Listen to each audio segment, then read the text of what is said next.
चालू केला ना व्हिडिओ. मी भीमटोला यूट्यूब नंबर 1 चॅनल, या चॅनलच्या माध्यमातून या ठिकाणी या लोकांचे हाल, या लोकांच्या अपेक्षा मी सरकारपर्यंत पोहोचवण्यासाठी माझ्या चॅनलच्या माध्यमातून या ठिकाणी उपस्थित आहे.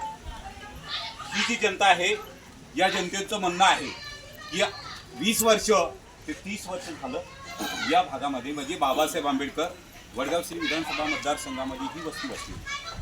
या वस्तीकडे या ठिकाणाहून अनेकशे नगरसेवक, आमदार, खासदार निवडून गेले, परंतु या जनतेकडे आतापर्यंत कुठलाही प्रतिनिधी किंवा कुठलंही काम घेऊन या लोकांची हाल विचारण्यासाठी या ठिकाणी आतापर्यंत कुठलाही अधिकारी या ठिकाणी पोहोचलेला नाही. एक पुणे शहर हे विद्येचं माहेरघर म्हणतात, पुणे शहर हे स्मार्ट सिटी म्हणतात, परंतु या स्मार्ट सिटीमध्ये वडगाव श्री विधानसभा मतदारसंघामध्ये ही वस्ती बसलेली. या वस्तीचं नाव आहे डॉक्टर बाबासाहेब आंबेडकर नगर. एक दलित वस्ती आहे. ही दलित वस्ती म्हणून महाराष्ट्र शासन याकडे दुर्लक्ष करतंय का? महाराष्ट्र शासनाचा प्रतिनिधी या वस्तीकडे दुर्लक्ष करतोय का? या लोकांची मागणी असताना या ठिकाणी 20 वर्षापासून कुठलाही विकास नाही, कुठली प्रतिनिधी या ठिकाणी पोहोचत नाहीत. महानगरपालिकेचा प्रतिनिधी या ठिकाणी कचरा उचलण्याचं काम करत नाही.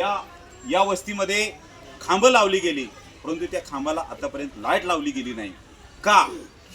या लोकांना प्रश्न पडलेला आहे आणि या लोकांची मागणी आहे की बाबासाहेब आंबेडकर नगर एक दलित वस्ती म्हणून आमच्याकडे बघितलं जात नाही का? हा खूप मोठा प्रश्न या पुणे शहरामध्ये उभा राहिलेला आहे.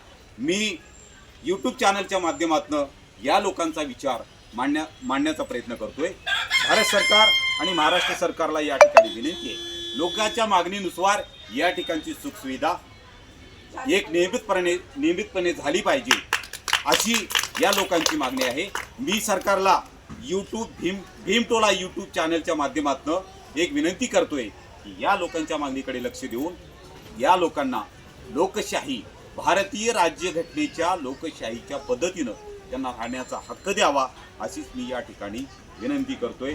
जय भीम, जय महाराष्ट्र.